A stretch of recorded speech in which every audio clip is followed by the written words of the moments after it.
एकादशी है कौन, क्यों इसकी इतनी प्रधानता है, क्यों इसकी पुण्यता है, ऐसा क्या है एकादशी में जो इसकी पुण्यता मानी जाए?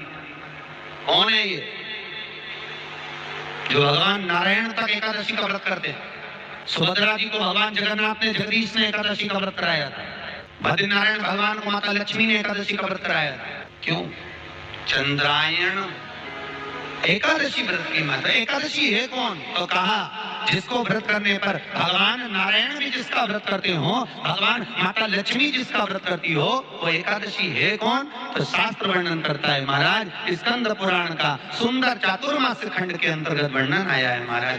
एक बार भगवान विष्णु आनंद में विराजमान थे, पद्मावती और माता लक्ष्मी दोनों उनके पास में विराजी हुई थी। भगवान लक्ष्मी और पद्मावती दोनों बैठी, एक सिर के पास, एक चरण के पास। कुछ समय बाद वहीं पर ब्रह्मदेव का आगमन हुआ और ब्रह्मा जी आगमन पाकर भगवान नारायण पद्मावती से लगकर उठे और उठकर लक्ष्मी की ओर झुके। झुकने पर इन तीनों के समागम से भगवान नारायण के हृदय चित्त से एक कन्या प्रकट हो गई। उस कन्या का नाम एका था। क्या नाम था? एका। अब 10 उसके गुण इतने प्रबल थे, वो 10 गुण उसके बड़े प्रबल थे कि वो एका जिसको निहारती थी उसको संपदावान बना देती थी, जिसको देख लेती थी उसके जीवन में वो आनंद की अनुभूतियां करा देती थी। एका जिस मार्ग से जाती थी उस मार्ग के द्वार खोल देती थी। एका का पुण्य इतना पुण्य प्रकट। पद्मावती और लक्ष्मी ने कहा महाराज ये बेटी आपके द्वारा निर्मित हुई है, इसका कन्यादान करना चाहिए। हमारे यहाँ हिंदू धर्म में रीति है जिस दिन कन्यादान कराया जाता है उस दिन व्रत रखा जाता है।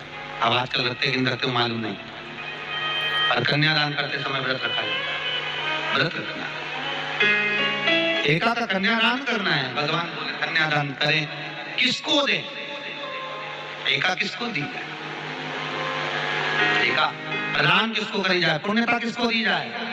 भगवान नारायण ने उसी समय लक्ष्मी और पद्मा से पूछा, तुम एकादशी के दिन जब आप जल शंकर को चढ़ाने तो दी जाए, जब एकादशी का दिन रहे और शंकर जी के मंदिर में आप जल समर्पित करें तो 3 बार मुख से स्वधा स्वधा स्वधा या स्वधा स्तोत्र का पाठ, जिसमें 12 श्लोक 2-4 है। पैसा तो आ रहा है और घर में टिक नहीं रहा। डॉक्टर में, पुलिस में, एक्सीडेंट आदि में, कहीं गलत जगह पर व्यसन में अगर पैसा जा रहा है, जुए में, मांसाहार, मदिरा पान, या कहीं आया पैसा आने में कभी नहीं आ रहा है पर टिक नहीं रहा, रुक नहीं रहा। कोई मांगने आ गया, दे दिया, फिर वहां से अपने पास नहीं आ रहा, अपन कह रहे भैया हमारा पैसा लौटा दो, नहीं आ रहा।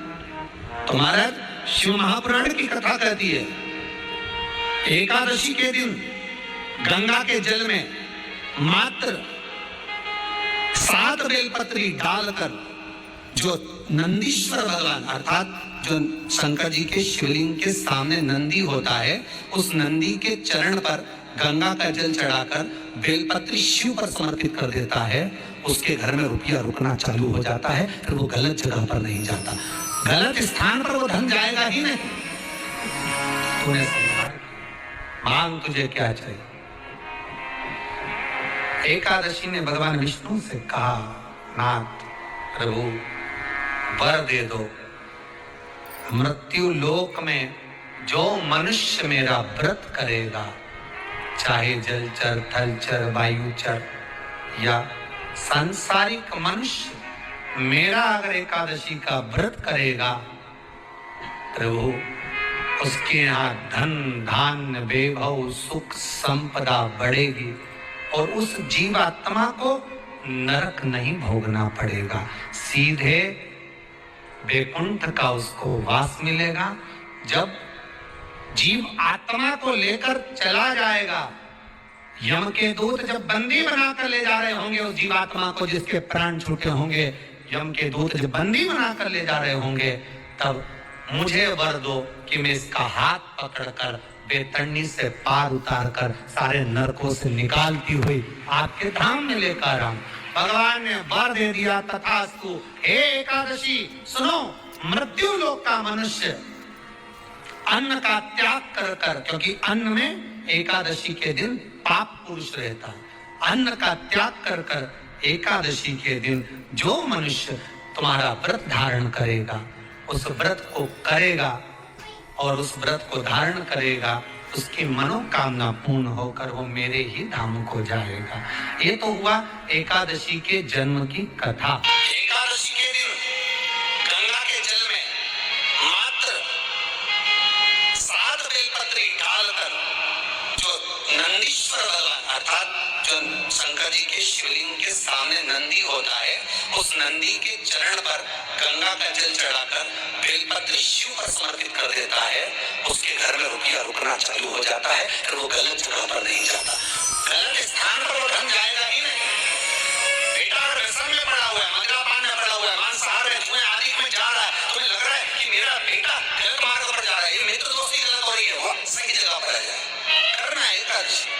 कई लोग इसको धन के लिए भी करते हैं, संपदा के लिए अर्थात जिसका व्यापार नहीं चलता, जिसके घर में पैसा नहीं आता, या नौकरी नहीं लग रही, या सर्विस नहीं लग रही, आप अप्लाई कर रहे हो, जगह जगह जाकर इंटरव्यू दे रहे हो और पैसा नहीं आता, तो उसके लिए प्रयास किया जाता है। पर उसके लिए यहाँ पर जो धन के लिए करते हैं, उसके लिए विष्णुपति के लिए करते हैं। जैसे गंगा के जल में तुलसी के 11 पत्ते डाले जाते हैं और उसको किसी भी नारायण के मंदिर में राम कृष्ण शिव शंकर ने राम कृष्ण भगवान विष्णु दत्त आदि जितने नारायण के मंदिर है, उस मंदिर में किसी भी पात्र में, एक छोटे से पात्र में उसको भर कर रखी जाते हैं, उससे भी जॉब सर्विस नौकरी में सफलता प्राप्त हो जाती है। परंतु वो एकादशी को ही होता है, कुछ देर तक पात्र को रखा जाता है, फिर वही पात्र का जल किसी भी वृक्ष के नीचे डाल दिया जाता है, उससे भी नौकरी के लिए फायदा होता है।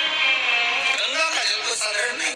दशमी, एकादशी और द्वादशी, इन 3 तिथियों पर एक रोटी में थोड़ा सा मीठा रखकर सोमक पितृ का नाम लेकर यदि गाय को खिला दिया जाता है, तो अगर कोई पूर्वज प्रेत योनि में भी पड़ा हुआ होता है, भटक रहा